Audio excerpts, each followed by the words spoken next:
இன்றைக்கி நாம் இந்த வீடியோவில் 2025 வருடத்திற்கு உண்டான சனி பகவானோட வக்ர பலன்கள் அப்படிங்கிறத நம்ம பார்க்க போகிறோம். அது என்ன ஜோசியரே, சனி பகவானுடைய வக்ர பலன்கள், சனி பயிற்சி பலன்கள் அப்படிங்கிறது தான் நீங்கள் சொல்லிட்டீங்களே, இது என்ன தனியாக வக்ர பலன்கள், இது ரொம்ப அவசியமா அப்படி சொல்லிட்டு நீங்கள் கேட்கலாம். அதாவது கிரகங்கள்லேயே ரொம்ப மெதுவாக நகரக்கூடிய ஒரு கிரகம் அப்படின்னா அது சனி பகவான் தான்.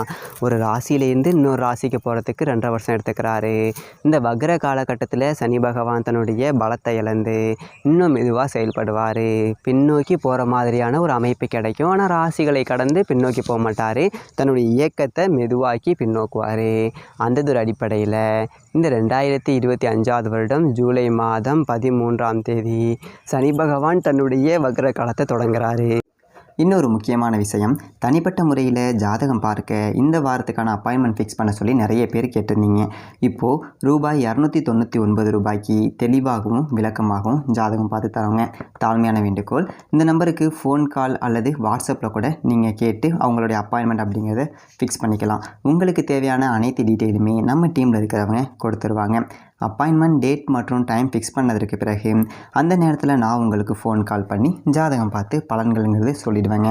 ஜஸ்ட்டு நீங்கள் வாட்ஸ்அப் அல்லது ஃபோன் காலில் உங்களுக்கான டவுட் அப்படிங்கிறத கிளியர் பண்ணிக்கலாம். சரிங்களா? உங்களுக்கான அப்பாயின்மெண்ட் டேட் மற்றும் டைமை ஃபிக்ஸ் பண்ணிக்கலாம். அப்புறம் நிறைய பேர் கேட்குறாங்க எவ்வளோ நேரம் ஆகும்னு சொல்லிட்டு. ஃபஸ்ட்டு நம்ம உங்களுடைய ஜாதக கட்டத்தை பார்த்துட்டு ஜனனகால பலன்கள் அப்படிங்கிறத சொல்லிவிடுவோம். அதாவது இந்த ஜாதகக்காரங்களுடைய வாழ்க்கை எப்படி இருக்கும், கேரக்டர் எப்படி இருக்கும் அப்படிங்கிறத சொல்லிவிடுவோம். அதுக்கப்புறம் கோட்சாரத்தின் அடிப்படையில் கடைசி ஒரு 2.5 வருஷம் எப்படி இருந்துச்சு, எதிர்காலம் வரக்கூடிய 2.5 வருஷம் அதெல்லாம் எப்படி இருக்கும் அப்படிங்கிறதெல்லாம் பார்த்துடலாம். அட் லாஸ்ட் பர்டிகுலராக இந்த டைமில் என்னென்ன நடக்கும், இந்த டைமில் என்னென்ன நடந்துச்சு அப்படிங்கிறதெல்லாம் பார்த்துட்டு உங்களுக்கான தெளிவான விளக்கமான பலன்கள் அப்படிங்கிறத சொல்லிடுவாங்க. இதை தாண்டி உங்களுக்கு ஏதாவது சந்தேகம் இருந்துச்சு அப்படின்னா கூட நீங்கள் கேட்டுக்கலாம். ஒவ்வொரு ஜாதகத்துக்குமே 30 நிமிஷம் வரைக்கும் நம்ம எடுத்துப்போம். தெளிவாகவும் விளக்கமாகவும் பொறுமையாகவும் உங்களுக்கு நாங்கள் சொல்லிடுவோங்க. இது இல்லாமல் வேறு ஏதாவது சந்தேகம் இருந்துச்சு அப்படின்னா கூட நீங்கள் டவுட்டுங்கிறது கேட்டுக்கலாம். கடைசியாக ஜாதகம் இல்லைனாலும் பரவாயில்ல, பிறந்த தேதி, பிறந்த நேரம், பிறந்த இடம் மட்டும் சொன்னாலே போதுங்க. நாங்கள் உங்களுக்கு ஜாதகம் பார்த்து பலன்கள் அப்படிங்கிறது சொல்லிவிடுவாங்க. நீங்கள் வாட்ஸ்அப்பில் ஜஸ்ட் ஒரு மெசேஜ் மட்டும் பண்ணாலே போதும், இல்லை ஃபோன் கால் பண்ணி உங்களுடைய அப்பாயின்மெண்ட் ஃபிக்ஸ் பண்ணால் மட்டுமே போதுங்க. சரி, வாங்க நம்ம வீடியோக்குள்ளே போகலாம்.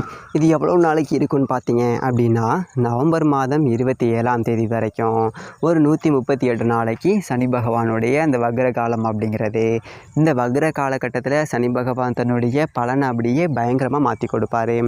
என்ன நிலைமை இருந்ததோ அதை அப்படியே தலைகீழ் மாற்றம் அப்படிங்கிறத சனி பகவான் கொடுப்பாருங்கிறதுனால ரொம்ப முக்கியமாக பார்க்கப்பட வேண்டியது தான் இந்த சனி பகவானுடைய வக்ர காலம்.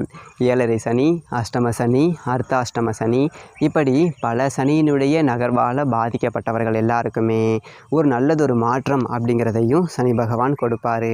இந்த ஒரு நேரத்தில் அவருடைய பார்வை அப்படிங்கிறதுக்கு உண்டான ஒரு வீரியம் அப்படிங்கிறது குறையும். ஏன்னா சனி பகவானுடைய பார்வை வஜ்ர பார்வை. உங்களுடைய ராசிக்கு 8வது வீட்டை சனி பகவான் பார்க்குறாரு. அந்த பார்வையின் மூலமாக என்ன ஆதிபந்தம் அப்படிங்கிறத உங்களுக்கு கொடுக்க போகிறாரு. சனி வக்ர பலன்கள் எப்படி இருக்க போகுது அப்படிங்கிறத துல்லியமாக உங்களுக்காக கொடுக்குறேன். மேசம் ராசி நேயர்களே, உங்களுக்கு இந்த ஒரு காலகட்டத்தில் ரொம்ப அவசியமாக பார்க்கப்பட வேண்டியது உங்களுடைய ராசி தான். ஏன் அப்படின்னா இப்போ 7.5 சனி அப்படிங்கிறது உங்களுக்கு தொடங்கி நடந்துக்கிட்டு இருக்கு. அதற்குண்டான குணம் அப்படிங்கிறது நிறையா காமிச்சிருக்கும். 7.5 சனியை பார்த்து பயப்படாதவர்கள் கூட எனக்கெல்லாம் ஒன்றும் கிடையாது, நமக்கு என்ன வசதி குறைச்சலா, வாய்ப்பு குறைச்சலா, என்ன கடவுள் எனக்கு எல்லாத்தையும் கொடுத்துருக்காரு, நான் எதுக்கு 7.5 சனியை பார்த்து பயப்படணும் அப்படின்னு சொல்லிட்டு நினச்சவங்கள கூட ஐயோ அப்படின்னு சொல்லிட்டு அலற விட்டுருப்பார். 7.5 சனியாக வந்த பிறகு சனி பகவான் ஏதாவது ஒரு ரூட்டில் கும்மாங்குத்து அப்படிங்கிறது நிச்சயமாக உங்களுக்கு விழுந்திருக்கும். சனி அடிக்க தொடங்கியிருப்பார், நீங்கள் அலற தொடங்கியிருப்பீங்க அப்படின்னு தான் இதை எடுத்துக்கணும். இப்போது இந்த சனி பகவானுடைய வக்ர காலகட்டத்தில் இந்த சனி பயிற்சியில் உங்களுக்கு 7.5 உண்டாச்சு பார்த்தீங்களா, அந்த தாக்கம் அப்படிங்கிறது வெகுவாக குறைய தொடங்கும். அப்படிங்கிறதுனால அப்பா சாமின்னு நிம்மதி பெருமூச்சு விடக்கூடிய ஒரு ராசிக்காரர்கள் அப்படின்னு சொல்லிட்டு நாம் மேச ராசிக்காரர்களை எடுத்துக்கலாம். ஏன்னா செவ்வாய் ஆதிக்கத்தில் பிறந்தவங்க மேசம் ராசிக்காரவங்க. எப்போவுமே பார்த்தீங்க அப்படின்னா ஒரு விஷயத்தை எடுத்துக்கிட்டிங்க அப்படின்னா அதில் கரை கண்டவர்களாக இருப்பீங்க. கடைசி வரைக்கும் தெரியும்னு. ஆனால் பல மரம் பார்த்த தச்சன் ஒரு மரத்தையும் வெட்ட மாட்டான் அப்படிங்கிற மாதிரி இதை தொடலாமா அதை தொடலாமான்னு 10 விஷயங்களை தொடங்கி வச்சுக்கிட்டு எதையுமே உருப்படியாக செய்கிறது கிடையாது அப்படிங்கிற மாதிரி தான் இருக்கும். இப்போ 7.5 சனியில் விரைய சனி நிறைய விரைய செலவாகியிருக்கும். அப்படி இல்லைனா காசு பணமே வந்திருக்காது, வருமானமே இல்லையா, வாட்டி போட்டுருச்சு. இந்த விளையாட்டாக ஒரு 5000 2000 சொல்லிட்டு கடன் வாங்கி இப்போ 6-7 மாதத்தில் 1 லட்சத்துக்கு மேலே கடன் வந்துடுச்சு. எப்படி தான் இந்த கடன் வந்துச்சுன்னே தெரியலை, எப்படி அடைக்க போகிறோம் அப்படின்னு தெரியலை, பெரிய ஒரு இதாக இருக்கே அப்படிங்கிற மாதிரி இருந்திருக்கும். உடல் உபாதைகள் அப்படிங்கிறதையும் கொடுத்துருப்பாரு. நல்ல ஆரோக்கியமாக இருந்தவங்கள கூட கொஞ்சம் பார்த்தீங்க அப்படின்னா மனசளவில் சின்ன சின்ன பிரச்சனைகள் அப்படிங்கிறத கொடுப்பாரு. நான் ஆஸ்பத்திரிக்கே போனதில்லை, ஆனால் 7.5 சனி வந்ததுக்கப்புறம் 2 வாட்டி ஆஸ்பத்திரிக்கு போயிட்டேன் அப்படிங்கிற மாதிரி காமிச்சிருப்பாரு. சரி, போன கதையை விட்டுட்டு இப்போ இருக்கிற கதைக்கு வருவோம். இந்த சனி பகவானுடைய வக்ர காலம் அப்படிங்கிறது ரொம்ப அவசியம். 138 நாளும் பார்த்தீங்க அப்படின்னா தன்னோட வீரியத்தை சனி பகவான் குறைக்க போகிறாரு. அப்போது விரய சனி அப்படிங்கிறதுனால உங்களுடைய விரயம் அப்படிங்கிறது குறையும். தாய் தகப்பனுக்கு உடம்பு சரியில்லை, மருத்துவமனையை கூப்பிட்டு போயிருப்பீங்க, அடிக்கடி வைத்திய செலவு வருது, உங்களுக்கு உடம்பு சரியில்லை, மருந்து மாத்திரை வாங்கி செலவாகுது. இந்த மாதிரி தண்ட செலவுகள் அப்படிங்கிறது இதுக்கு மேலே இருக்காது. அதற்கு மாறாக வருமானத்தையும் முடக்கி வச்சுருந்தாரு இல்லைங்களா, அதையும் இதுக்கு மேலே கொடுப்பாரு. மாதம் 10 ரூபா சம்பாரிச்சிட்டு இருந்தையா, இப்போ 5 ரூபா சம்பாதிக்கிறதுக்கு படாத பாடு இருக்குயா. அதே மாதிரி வியாபாரம் நல்லா தான் ஓடிட்டு இருந்தது, திடீர்னு உட்காந்து போச்சியா அப்படின்னு இருந்தவங்களுக்கு எல்லாமே மறுபடியும் ஒரு 10 ரூபா காசு பணம் சம்பாதிக்கக்கூடிய ஒரு அமைப்பு அப்படிங்கிறத சனி பகவான் கொடுப்பாரு. அதே மாதிரி 12ஆம் இடம் அப்படிங்கிறது விரயம், ஏதாவது ஒரு செலவு சுபவிரயம் கூட வந்திருக்கும். என்ன காரணம் அப்படின்னு பார்த்தீங்க அப்படின்னா உங்களுடைய ராசிக்கு லாப வீட்டுக்கு அதிபதி, தொழிலுக்கு அதிபதி, அவர் 12ல் உட்காந்துருக்காரு. அப்படிங்கும்போது தொழிலில் முதலீடு போட்டேன், அதை மீட்டெடுக்க முடியலை, விரயம். ஒரு 10 ரூபா லாபம் வருது, தடைபெறுது. திடீர்னு பார்த்தீங்க அப்படின்னா முக்கியமான சொந்த பந்தம்லாம் இருக்கும், விசேஷம் வச்சுருப்பாங்க, விருந்து விசேஷம்னு நடந்திருக்கும். நம்ம அரை பவுன் மோதிரம் போடணும், 1/4 பவுன் மோதிரம் போடணும், இல்லை காசு கட்டணும், சங்கிலி போடணும்னு இந்த மாதிரி செலவுக்கு 10 ரூபா கடன் அப்படிங்கிறது வாங்க வச்சுருப்பார். ஆக மொத்தத்தில் கடனை வாங்க ஆக்கியிருப்பார் இல்லைங்களா. இப்போது கடனை அடைப்பதற்கு உண்டான ஒரு வழி அப்படிங்கிறத சனி பகவான் கொடுப்பாரு. என்ன வழி கொடுப்பாரு அப்படின்னா ஒரு 10 ரூபா வருமானம் அப்படிங்கிறத கூடுதலாக கொடுத்து கடனை அடைக்க வைப்பார்.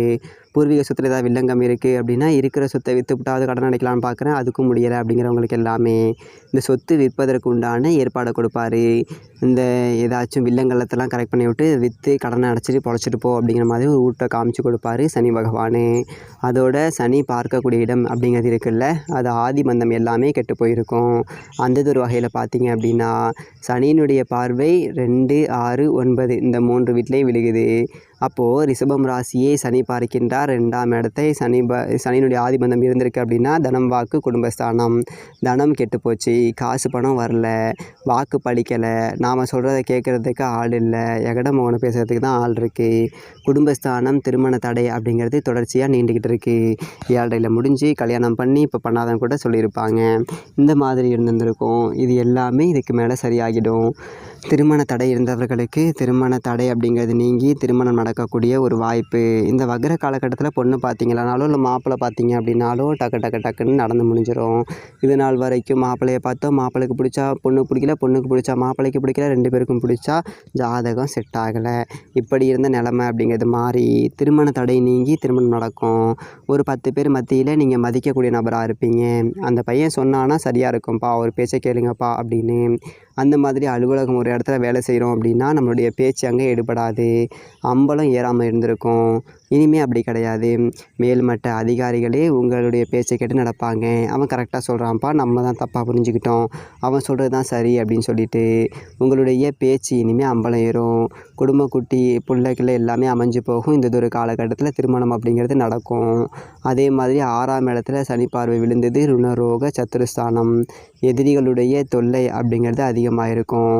10 ரூபா கடன் அப்படிங்கிறது வாங்கியிருப்பீங்க, நகை நட்டு கூட அடகுக்கு போயிருந்திருக்கும். அதே மாதிரி உங்களுடைய தேக ஆரோக்கியம் பாதிக்கப்பட்டிருந்திருக்கும். இது எல்லாமே இதுக்கு மேலே குறையும். அடகு வச்ச நகையை மூட்டு வீட்டுக்கு எடுத்துகிட்டு வந்துடலாம். அதே மாதிரி எதிராளிகளுடைய தொல்லை இருக்காது. நம்மளை பார்த்து அவனே ஒதுங்கி போயிடுவான், ஏன்ப்பா நமக்கு எதுக்குப்பா பிரச்சனை அப்படிங்கிற மாதிரி. ஏன்னா உங்களுடைய பலம் அப்படிங்கிறது பெருகி போகும். இவங்கிட்ட மோதி ஜெயிக்க முடியாது, நமக்கு எதுக்கு வம்பு அப்படின்னு சொல்லிட்டு அவங்களாவே கலந்து போகக்கூடிய ஒரு சூழல் அப்படிங்கிறதையும் சனி பகவான் கொடுத்துருவார். அதே மாதிரி சொந்த தேக ஆரோக்கியத்தில் இருந்த பிரச்சனை அப்படிங்கிறது சரியாகும். கரெக்டாக சொல்ல போனோம் அப்படின்னா சனி பகவான் விரய ஸ்தானத்தில் இருக்கும்போதே செரிமான கோளாறு அப்படிங்கிறத கொடுத்துருப்பாரு, மலச்சிக்கல் அப்படிங்கிறத கொடுத்துருப்பாரு, குடல் சம்மந்தப்பட்ட பிரச்சனைகளை கொடுத்துருப்பாரு. நல்லா சாப்பிட்டுட்டு இருந்தவங்களால் 4 இட்லிக்கு மேலே சாப்பிட முடியாது, வயிறு உப்புசமாக இருக்கும், பசியே எடுக்காது. இந்த ஒரு நிலைமை எல்லாமே சரி பண்ணி கொடுப்பாரு. இதுக்கு மேலே நல்லதொரு தேக ஆரோக்கியத்தோடு இருப்பீங்க. அடகு வச்ச நகைகள் எல்லாமே மீட்கலாம். வீட்டில் பிரச்சனைகளோட தாக்கம் அப்படிங்கிறது குறையும். 9ஆம் இடம் அப்படிங்கிறது சொந்த வீட்டு பிரச்சனை அப்படிங்கிறது வந்திருக்கும். வீடு கட்ட போனோம், பாதியில் நிற்கிது, வீடு கட்ட கடன் வாங்கினேன், வீடு கட்ட லோன் போட்டேன், அடைக்க முடியலை, இப்படி சொந்த வீட்டு சம்மந்தமான பிரச்சனைகள் நிறையா இருந்திருக்கும். இனிமேல் அது சரியாகிடும். பாதியில் நின்ன கட்டிட பணிகள் எல்லாத்தையும் தொடங்கலாம். தந்தைக்கும் மகனுக்குமான உறவில் இருந்த விரிசல் அப்படிங்கிறது நீங்கும். அப்பா மகனுக்குள்ள ஒரு அண்டர்ஸ்டாண்டிங்கே இல்லாமல் ஓண்டிக்கிட்டு இருக்குது அப்படின்னவங்க எல்லாமே இதுக்கு மேலே தந்தை மகனுடைய ஒற்றுமை அப்படிங்கிறது நல்லாயிருக்கும். அந்த ஒரு வகையில் இந்த சனி பகவானுடைய வக்ர காலம் அப்படிங்கிறது ரொம்பவே சிறப்பாகவே இருக்கும். நீங்கள் கவலைப்பட தேவை கிடையாது. ராசிக்கு லாப வீட்டில் ராகு இருக்கார். சனி இருந்ததுனால வருமானத்தை கொடுக்கலை. இப்போது சனி கொஞ்சம் நல்லது செய்ய ஆரம்பிக்கிறாரு. அப்படிங்கும்போது இந்த குருட்டு அதிர்ஷ்டம் அப்படிங்கிறது எல்லாமே உங்களுக்கு கிடைக்கும். ராகு அங்கே ஆக்டிவேட் ஆயிடுவார். ஒரு லாட்ரி சீட்டு விழுகிறது, இல்லை இது ஒரு சூதாட்டத்தில் உழைக்காமல் கிடைக்கக்கூடிய ஒரு பணம், இது எல்லாமே கிடைக்கக்கூடிய ஒரு வாய்ப்பு அப்படிங்கிறது இருக்குது. அப்படிங்கிறதுனால அடிமேலே அடி வாங்கினவங்களுக்கும் ஒரு பயங்கரமான ஒரு மாற்றம் திருப்பி அடிக்கக்கூடிய ஒரு காலம் அப்படிங்கிறது வந்துருச்சு. ரொம்ப சரியாக பயன்படுத்திக்கோங்க. சனிக்கிழமைகளில் விநாயகர் வழிபாடு அப்படிங்கிறது செய்யுங்க.